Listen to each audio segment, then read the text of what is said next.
Joining me now from our bureau in Washington, D.C., retired Lieutenant Colonel, United States Army, and candidate for United States Senate in Virginia, Daniel Gade. Daniel, Lieutenant Colonel, what is Mark Warner's most exploitable, besides just getting up in the morning and getting out of bed, which is probably a liability for him, what do you see is the most exploitable for Mark Warner, one of the worst voting records in all of Congress? Well, that's a great question. So Mark Warner, the greatest lie that Mark Warner ever told, it's said that the greatest lie the devil ever told is that he didn't exist. The greatest lie Mark Warner ever told is that he's a moderate, because he's not. And so his greatest liability is, as the Democrat Party goes to the hard left, which they've already signaled that they're going to do, Mark Warner will do what Mark Warner always does, which is just follow along with them. Even the Washington Post, no fan of Republicans, said in May in an article that he has, quote, muddled through his 12 years in the Senate with few signature accomplishments, end quote. And that's exactly right. And that's why he's vulnerable, is because he just hasn't been doing the work that the people of Virginia sent him to do. No, but he's been doing the work of Chuck Schumer and Nancy Pelosi and the modern Democrat Party, which effectively is destroying the United States Constitution. You served time in Iraq. You're a war veteran. You suffered wounds. Tell me about your time there and what happened. Yeah, sure. So I served in combat for 5 months, from August of 2004 to January of 2005, and during which time I led many, many combat patrols, and I was wounded in action twice. The first time by a rocket-propelled grenade, which hit my tank and killed a wonderful soldier named Dennis Miller, and the second time by a roadside bomb, which hit me and ultimately cost me 40 surgeries, a year in the hospital, and my entire right leg. So I'm a right leg amputee. And a Bronze Star in the process. That's right.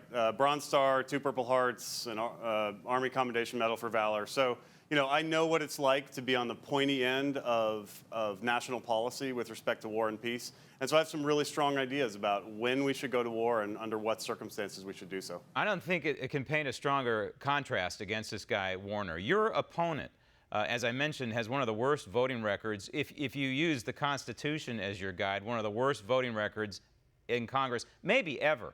His Liberty score, in case you don't know it, Lieutenant Colonel, his Liberty score, Conservative Review, is F. He has a 4% rating. 4% rating. But it's worse. It gets worse. The Second Amendment, he has a 0% rating. Civil liberties, a 0% rating. And immigration, guess what?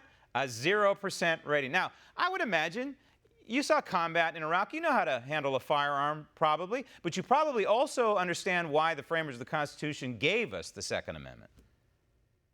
Yeah, that's right. The Second Amendment was for preventing tyranny. So our founders were afraid that government would act to take away our rights. And so they said, you may have firearms, or, God has given us the right to defend ourselves, and government may not infringe your right to have firearms, is a better way to put it.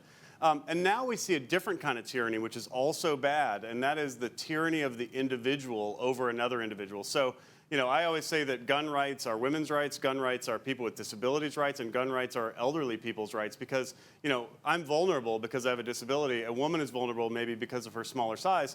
And so gun rights are what prevent criminals from exercising tyranny over us. And so yeah, gun rights, the Second Amendment is there for a reason, and it's worth defending. And what's interesting about Mark Warner, again with the flip-flops, as a governor, he was endorsed by the NRA. As a senator, he advocates for taking away all kinds of weapons, including commonly used semi-automatic rifles. So this is not a moderate. He does not represent the values of Virginia, and we shouldn't leave him there. The Senate is about service, and he is not serving the people of the Commonwealth. He's serving himself. He likes the title. So the challenge would be for you, in 10 seconds, that's all I have left. How do you, Virginia's blue, let's face it, it's a blue state now. How do you win over Democrat and independent voters?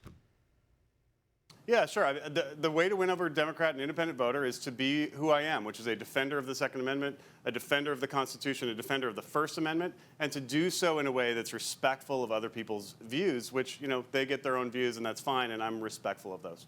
GadeForVirginia.com. That's Gade, G-A-D-E. That's right. GadeForVirginia.com is the website if folks want more information and maybe want to help the Lieutenant Would love to Colonel have your help. Retire one of the most despicable members of the United States Senate. Good luck. Thank you. Want to see more videos like this? Click on the link below and subscribe to One American News on YouTube. And call your cable provider and kindly demand that One American News is added to your lineup. Call and subscribe today.